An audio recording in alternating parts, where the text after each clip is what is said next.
আমরা 140 কোটি মানুষ দেশে লজ্জিত যে আমরা এমন একটা প্রধানমন্ত্রীকে পেয়েছি, যে একদিকে আমার ভাইয়ের, আমার বোন, আমার পরিবারের লাশ নিয়ে আমরা কান্না করছি, অন্যদিকে দেশের প্রধানমন্ত্রী নেপালে চলে যাচ্ছে, জন্মদিন উদযাপন করছে। মানে এই ধরনের প্রধানমন্ত্রী মানে ইতিপূর্বে দেশ দেখেনি।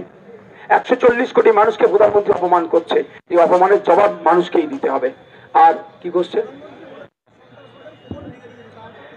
কেন্দ্রের বিজেপি সরকার 2014 সালের আগে থেকে শুরু করে আজকে পর্যন্ত যে কটা কাজ কথা প্রতিশ্রুতি দিয়েছে পূরণ করতে পেরেছে, সবটাতেই ব্যর্থ। বলেছিল নোটবন্দির জন্য, নোটবন্দির ফলে যারা সন্ত্রাসী কার্যকলাপের সাথে যুক্ত তাদের কোমর ভাঙিয়ে দেবো। কি হলো? পুলওয়ামাতে অ্যাটাক হয়েছে,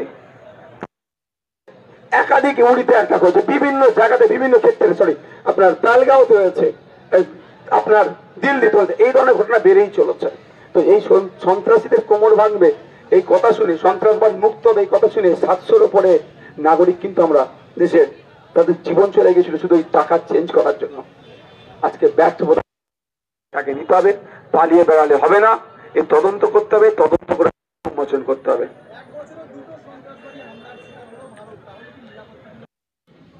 যাদের দায়িত্ব দেওয়া আছে, মোটা অঙ্কের মাইনে দিয়ে তাদেরকে রাখা হচ্ছে, জনগণের ট্যাক্সের দেওয়া হচ্ছে, তারা কি করছে প্রশ্ন থাকছে।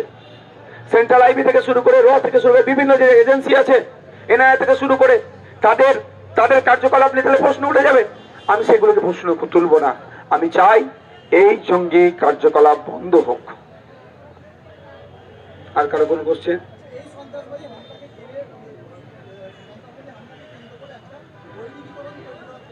এটা তো বারবার বিজেপি ব্যর্থতাকে সুকৌশলে তাদের সফলতা করে নেয়।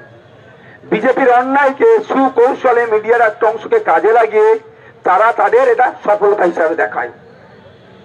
গৈরিকীকরণ তাদের হিন্দুত্বায়নের একটা ব্যবস্থা করছে।